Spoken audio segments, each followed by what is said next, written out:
Welcome back to the deep dive.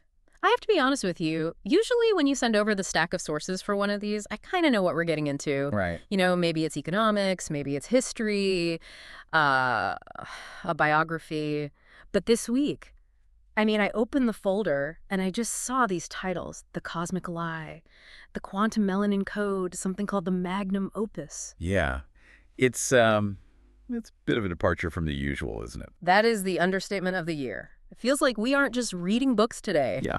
It feels like we are trying to decode a user manual for a piece of technology I didn't even know I owned. That is actually the perfect way to frame it. A user manual, Yeah. but not for your toaster or, your car. It's a user manual for you, for the human body specifically. Right. And just to set the stage for you, the listener, we are looking at 5 specific texts today. And the claim that connects all of them is, well, it's controversial, it's dense, Ah, and it's wildly ambitious. wildly ambitious. The authors here are definitely not playing small. No, not at all. The central premise, the thing that holds it all together, is that we have completely misunderstood a fundamental part of our own biology. We're talking about melanin. Mm-hmm. Now, if I go to a dermatologist or even just look at a biology textbook, they tell me melanin is a pigment. It's a sunscreen. It protects me from UV rays. End of story. End of story. That is the mainstream consensus. It's a biological shield, a byproduct of evolution to handle solar radiation. Exactly. But these books, they're arguing that melanin isn't just a shield. They're saying it's a biological supercomputer, a superconductor. A room temperature superconductor, a battery, and essentially an antenna for consciousness. The argument across all these texts, from the melanin key all the way to the holographic body, is that humanity is suffering from a massive case of mistaken identity. Mistaken identity. How so? Well, we think we are these, limited physical beings made of meat and bone. But these authors argue that we are actually high-tech biological hardware that has completely forgotten how to turn itself on. High-tech hardware. I like that image. But we have to address the elephant in the room immediately. This material gets weird. It gets very weird. We're going to be talking about biochemical logic, yes, but we're also going to be talking about ancient aliens, declassified CIA spy programs, soul traps, and time travel. We are. And look, our mission here isn't to tell you this is absolute truth. No. Our job on the deep dive is to look at the sources. We want to understand the internal logic of these arguments. Yeah. If you accept premise A, does premise B then make sense? We're going to treat this like an archaeological dig. We're brushing off the dirt to see what these specific authors are actually saying. Curiosity and neutrality, that's the game plan. Because honestly, some of these connections are fascinating even if you treat them purely as science fiction. But the authors insist this is science fact. They do. They are trying to unify physics, spirit, and history into one grand theory. So let's unpack this. Let's start with the hardware. If the human body is the machine, what is the processor? According to the Melanin Key and the Magnum Opus, the answer is melanin. But they aren't talking about skin color in the social sense we usually think of, are they? No, and that's a really crucial distinction to make right up front. In society, melanin is a racial marker. It's political. It's social. Right. In these texts, melanin is a molecular structure. It's a chemical family. They focus very heavily on something called neuromelanin, which is found in the brain, specifically in a place called the substantia nigra. The black substance. Right. And even people with very, very pale skin have neuromelanin in their brains. It's absolutely essential for nervous system function. That's accepted science. But the texts take that accepted science and they sprint past it. So what's the big claim? The core scientific claim, and this is really the pillar holding up this whole theory, is that melanin functions as a room temperature superconductor. Okay, hold on. I remember a bit of physics from college. Superconductivity is when electricity flows through material with zero resistance, right? No energy loss. Correct. It's basically the holy grail of energy efficiency. Right. If we had room temperature superconductor cables, our entire energy grid would be, perfect. But usually, to get a material to do that, you have to freeze it to near absolute zero. We're talking liquid nitrogen temperatures. So you're saying these books argue that our bodies are doing this at 98.6 degrees. That is the claim. The melanin key breaks down the molecular structure. It points to these things called indole rings and the way the electrons are stacked. The argument is that the structure of the melanin molecule allows for something they call electron delocalization. Electron delocalization. Okay, can you translate that for me? Yeah, of course. Imagine a crowded dance floor. In a normal wire, like a copper wire, the dancers are the electrons, and they're all bumping into each other, stepping on toes. Right, creating friction. Exactly. That's resistance. That creates heat. That's energy loss. In a superconductor, the dancers are perfectly synchronized. They move as one single wave. It's called a Cooper pair. And melanin, because of its unique geometry, allegedly allows electrons to move in this synchronized state without needing those freezing temperatures. So if that's true, it would mean the body, or specifically the melanated parts of the body, is the most efficient energy conductor in the known universe. Sitting right inside your skin and your brain, yes. Wow. The magnum opus uses this analogy of a black dot or tiny black hole in the center of the brain. It describes melanin as a black body radiator. A black body. Okay, in physics, a black body is an idealized object that absorbs all incident electromagnetic radiation. Right? All of it, not just visible light. All of it. So you're talking cosmic rays, UV radiation, sound waves, heat, Everything. everything. Standard biology says melanin absorbs UV light to stop it from damaging your DNA. It's like a wall taking a hit. But the magnum opus says, no, it's not a wall. It's a solar panel. It doesn't just block the energy. It transduces it. Transduces. So it's converting it from one form to another. Exactly. It's converting that vast spectrum of electromagnetic energy into ionic energy that your cells can actually use. The texts claim you are literally eating light. That just completely changes the whole sunscreen narrative. Instead of hide from the sun, it implies plug into the sun. Which, believe me, we will get to in the protocols later. But it's not just light. This is where it gets really trippy. They talk about the piezoelectric effect. I've heard of that with crystals, I think. If you squeeze a quartz crystal, it makes a little spark. Precisely. Piezoelectricity is turning mechanical pressure into electricity. Now, think about sound. What is sound? A wave, a vibration in the air. It's mechanical pressure moving through the air. The texts argue that melanin is piezoelectric. It captures sound waves from the environment, from music, from voices, from nature, and converts them into electrical signals for the brain. Magnum opus gets a little poetic about this, doesn't it? I have a quote here. In the beginning was the wave. Yes. It argues that the universe is fundamentally acoustic. It's made of sound, of vibration. So if the universe is broadcasting in sound and you want to be a conscious being in that universe, you need a receiver. And melanin is that receiver? Melanin is the receiver, the transducer. It effectively makes the human body a walking, talking antenna for the music of the cosmos. Okay, so we are biological batteries charging up on light and sound. That's the biology, or the quantum biology they're proposing. But then the melanin key pivots to something that feels totally different. It brings in the CIA. The gateway process, yes. We've seen this pop up on the internet a lot lately, the gateway experience. It was that declassified report from 1983 where the Army was looking into psychic spies, wasn't it? That's the one. Yeah. Major Wayne M. McDonnell was tasked with finding out if there was any scientific basis to things like astral projection or remote viewing. And he came back with this very dense, very scientific report saying, yes, it's real, and here is the physics behind it. Usually when people talk about gateway, they focus on the tapes, the hemisync audio tones. You put on headphones, you hear one frequency in the left ear, another in the right. And your brain creates a third frequency to bridge the gap. Right, synchronization. It forces the left hemisphere, the logical, linear part of your brain, and the right hemisphere, the creative, spatial part, to work in perfect unison. It creates this laser-like focus in the brain. Exactly. But the melanin key points out something that is usually redacted, or at least ignored, in the mainstream discussion of the gateway process. It argues that the hardware matters. The book analyzes the demographics of the most successful remote viewers in these government programs, people like Ingo Swann. And it posits a theory. Hemisync works significantly faster and much deeper for people with higher concentrations of melanin. But why? If it's just audio tones, why would pigment matter? Go back to the superconductivity. Yep. Go back to the transducer concept. If you are trying to sync up the electrical signals of the brain, which is exactly what hemisync does, you need a highly conductive medium. The text argues that neuromelanin is that medium. It acts as the physical conductive bridge between the hemispheres. So the argument is, the CIA developed a software, the hemisync tones, but they didn't realize that the software runs best on specific hardware, the melanin. Or, as the cosmic lie would suggest, maybe they did realize it, and that's part of why the study was buried for so long. The book implies that people with high melanin concentrations are naturally predisposed to these high strangeness states, out-of-body travel, lucid dreaming, telepathy, because their brains are physically wired with this unique superconductive material. It's like trying to run Cyberpunk 2077 on a generic laptop versus a high-end gaming rig.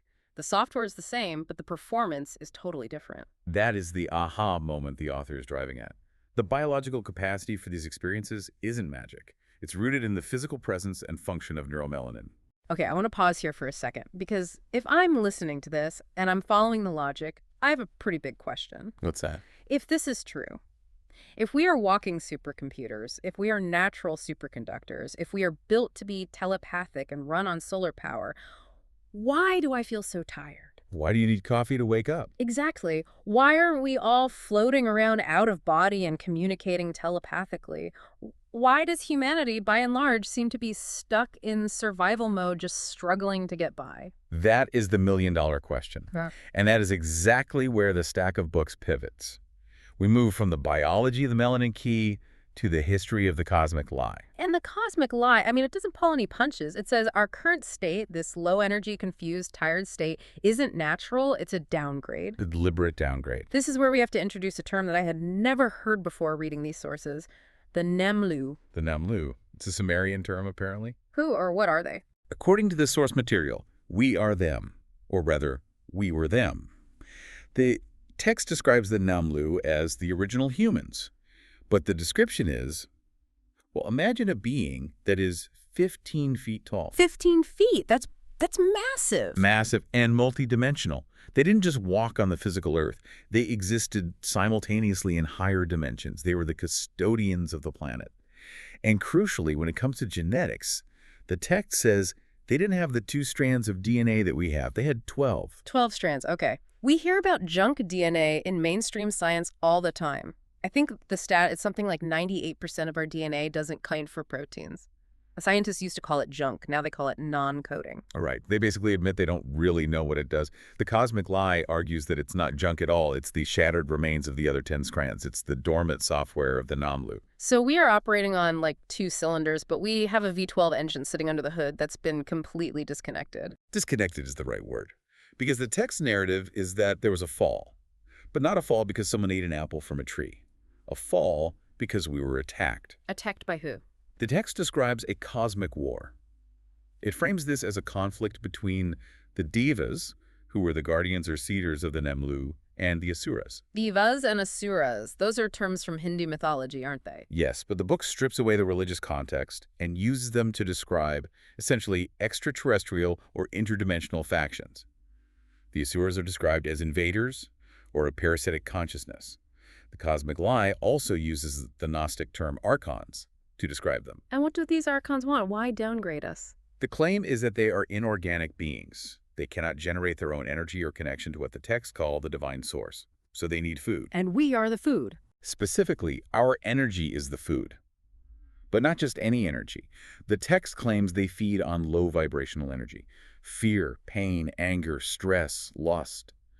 The argument is that they downgraded humanity to cut us off from our cosmic source, the 12 strands, trapping us in a lower vibration so we would constantly produce the loosh or energy they need. So they turned us from planetary custodians into a battery farm. Exactly. It's the Matrix. It is literally the plot of the Matrix. It is remarkably similar. Oh, okay. And the text suggests that The Matrix wasn't just a movie, but a kind of documentary cloaked in fiction. That is a terrifying thought. But it connects to another very, very controversial point in the cosmic lie, the idea of the soul trap. Because usually even in spiritual circles, we think of reincarnation as a school, right? We come back to learn lessons, to balance our karma. Right. That's the standard New Age and Eastern belief system. But this text says, not quite. It completely flips that concept on its head. It argues that the version of reincarnation we are taught, karma, debt, coming back to pay for sins, is actually part of the Azuric control system. So the school's rigged. The book calls it a trap designed to recycle souls. The idea is that when you die, the tunnel of light that near-death survivors always talk about, that's a trick. A trick? How? A lure, like a bug zapper for souls. The text argues that the light wipes your memory.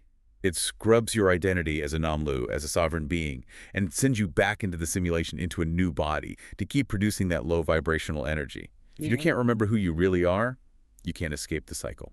So if the tunnel of light is a trap, what's the alternative? What does the book say we should do when we die? It advocates for something called conscious death. The idea is that you must refuse to go into the tunnel or the light. Instead, you have to navigate the void. You have to remember your true identity, that Namlu heritage, and choose to exit the matrix rather than recycle back into it.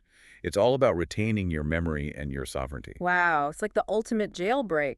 And the text connects this cosmic suppression to earthly suppression too, right? It mentions the Willie Lynch letter. Yes, and this is where the book attempts to bridge the gap between this grand cosmic conspiracy and historical racism here on Earth.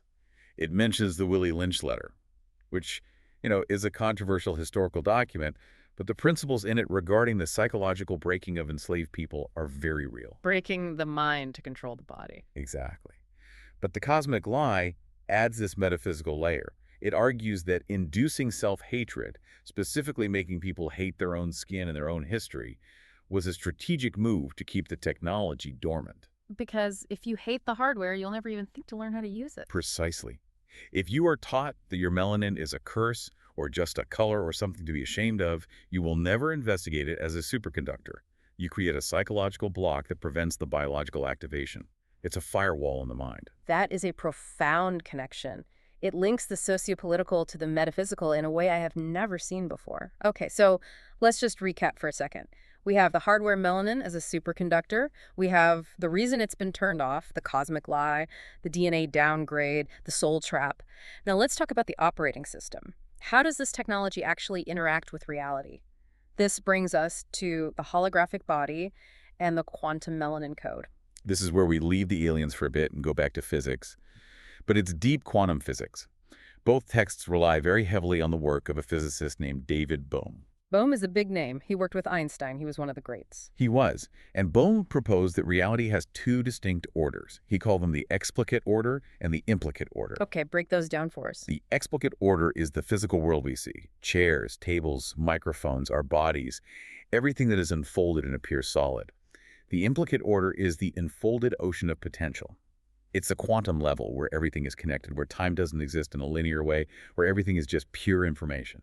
I love the hologram analogy they use here. In a hologram, if you cut the photographic film in half, you don't get half the picture. No, you get the whole picture, just a little fuzzier. Right. Every tiny piece of the film contains the image of the whole object. Exactly. That is the nature of the implicate order. The whole is contained in every part. And the holographic body argues that our bodies function in the exact same way. We are holographic projections from this deeper implicate order. So we aren't really solid, we are just a projection. We are a projection that feels solid. And here is the kicker, the connection back to our hardware. Melanin is the interface. Melanin is the biological bridge between the invisible potential of the implicate order and the visible reality of the explicate. So if the body is a hologram, that changes everything about how we think about sickness, doesn't it? If I get sick, I usually think, oh, I caught a germ. Completely. And this is where the text introduces Dr. Isaac Goes and biomagnetic pair therapy. The premise is that disease isn't just a physical thing, it's a distortion in the holographic field. Specifically, it's caused by a pH imbalance. pH imbalance, you mean like acid and alkaline? Yes. The text argues for terrain theory over germ theory. Germ theory says you get sick because a bug, a virus, or bacteria attacks you. Terrain theory says you get sick because your internal environment, your terrain, is off balance, usually too acidic, which then allows the bug to thrive. If the terrain is neutral and balanced, the bug can't survive. So it's not about fighting the germ, it's about fixing the environment. How do you do that? The holographic body claims that by using pairs of magnets placed on specific points of the body, you can create a resonance that neutralizes pathogens by correcting the pH. You aren't fighting the germ, you are restoring the balance of the hologram. You're essentially debugging the software so the physical projection returns to its original healthy state. That is fascinating. So you're hacking the hologram to fix the body. And the quantum melanin code takes this idea of geometry even further with the work of Dan Winter. Right. Dan Winter is a physicist who talks about the geometry of consciousness. His catchphrase, which is quoted all over the text, is "Love is a shape." Love is a shape. That sounds like a pop song lyric, but I assume he means something very mathematical. Very mathematical. He's talking about wave mechanics. He argues that the feeling of love or compassion creates a very specific frequency in the heart. This frequency follows the golden mean ratio, or phi. The golden ratio. That's in seashells, galaxies, the proportions of the human face. It's everywhere. It's the geometry of life. Winter argues that when your heart creates this specific shape of wave, this fractal embedding, it creates coherence. It allows your personal energetic field to nest perfectly into the larger cosmic field. It's like fitting a key into a lock. So good vibes is actually good geometry. Precisely. If you are angry or scared, your heart's waves are jagged and destructive. If you are in a state of love or gratitude, your waves are fractal and implosive. They actually gather energy from the environment rather than losing it. And the text connects this right back to melanin by saying that melanin acts as the amplifier for this heart field.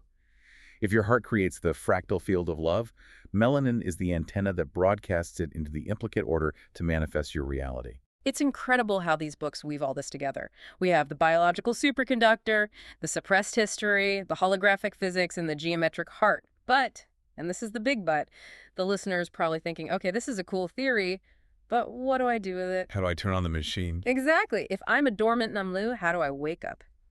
This brings us to part 4, the synthesis. And the book, the magnum opus of melanin. This book claims to be the how-to guide. It does. It presents itself as the synthesis manual. And The goal it sets out is nothing short of evolution.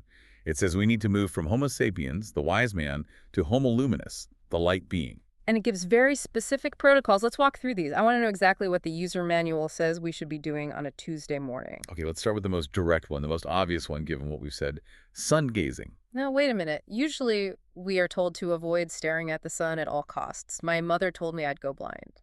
And you should definitely listen to your mother regarding the high noon sun. But the source material is very specific. You look at the sun only during the first hour of sunrise or the last hour of sunset. This is when the UV index is effectively 0. It's safe. Okay, and what is the science or the source science behind this? Why stare at the sun? The text says this directly feeds the pineal gland. It argues that light entering the eye at these specific times triggers the pineal gland to secrete essential hormones like melatonin and serotonin, but more importantly, it charges the melanin battery. Remember, we said melanin converts light into usable energy. This is the charging phase. It's plugging your biosuit into the main power source of the solar system. So, step 1, charge the battery. What's next on the list? Grounding. This is simply physically connecting your bare skin to the earth. So, walking barefoot in the grass or on the beach? Yes. The text explains that the Earth is a massive reservoir of free electrons.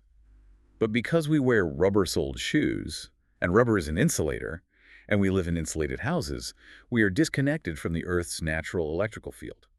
We build up static charge and inflammation in our bodies. So we are like ungrounded electrical wires, just sparking and inefficient. Exactly. Grounding or earthing discharges that static and allows you to uptake those free electrons from the Earth. It completes the circuit. So you have the sun as the positive charge, or the anode, and the Earth as the negative charge, the cathode, and you are the wire in between. You need both to have current flow. That creates a really clear image. You are the conduit. Okay, sun, Earth. What about diet? What do we eat? The text advocates for an electric diet.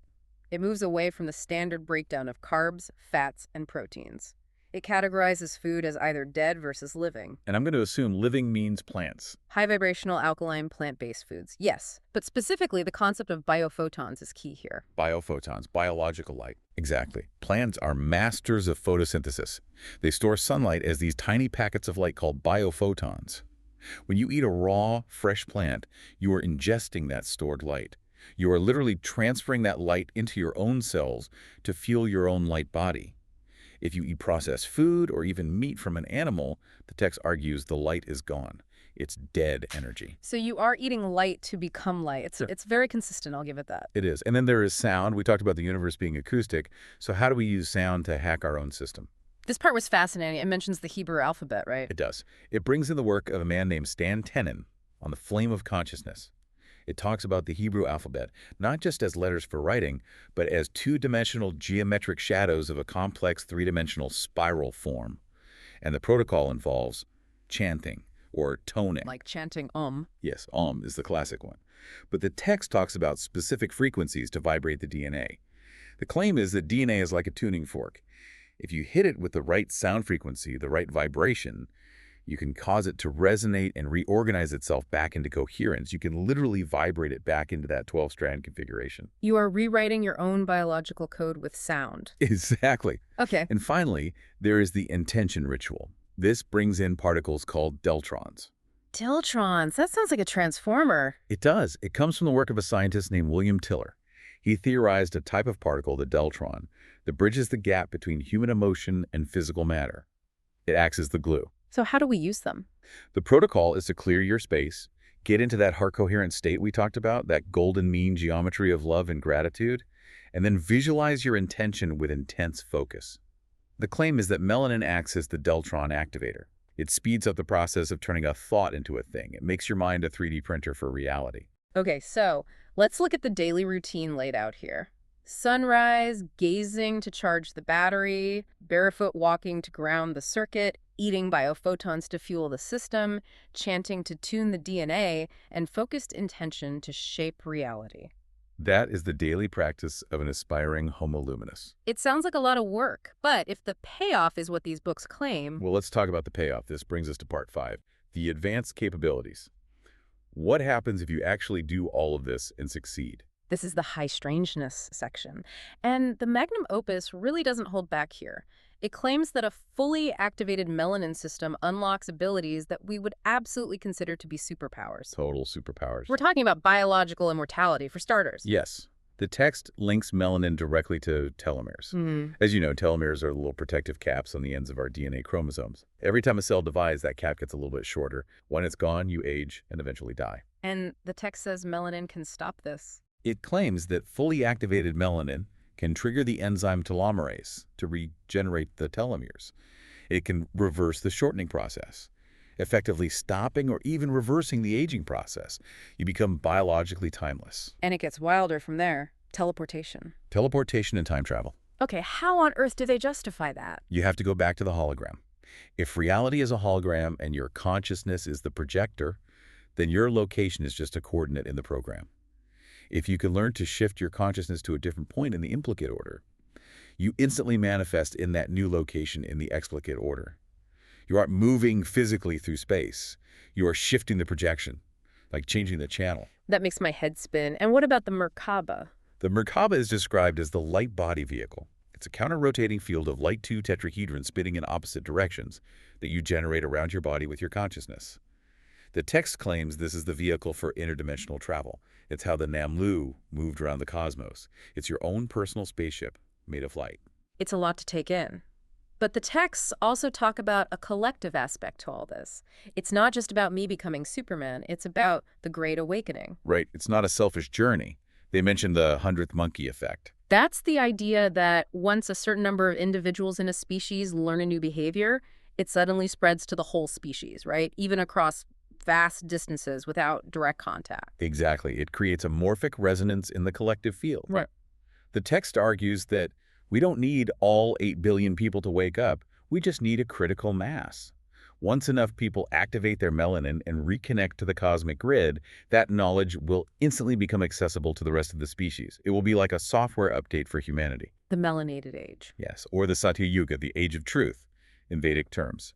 The prophecy in the texts is that we are moving out of the age of darkness, the Kali Yuga, which is the age of the cosmic lie, and into an age where this hidden technology comes back online for everyone.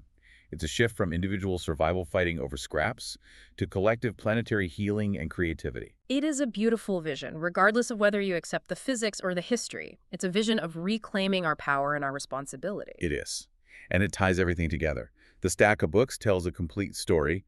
We are ancient, high-tech biological beings, the Namlu, who were downgraded and trapped in a false reality, which is the cosmic lie.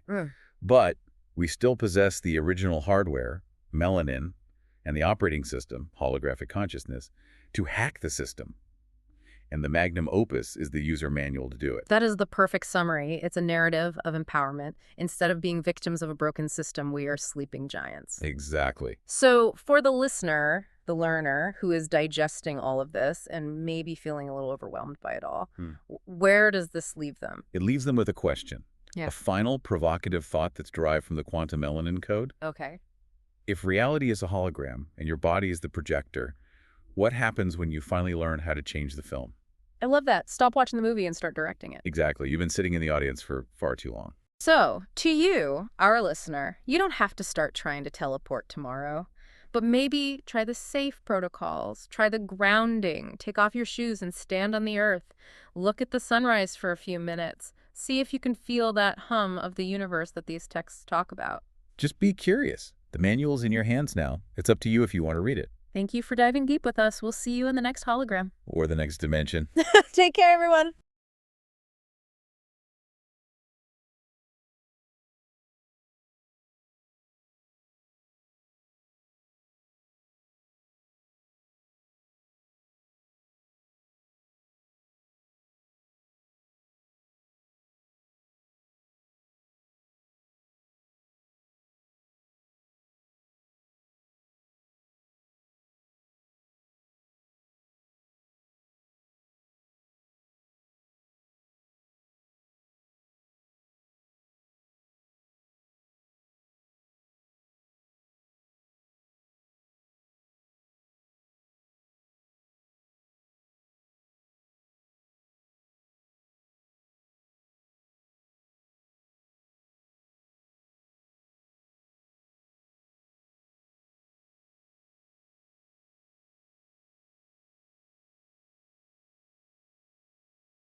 Discover the Quantum Melanin Code. Master intention, shape reality.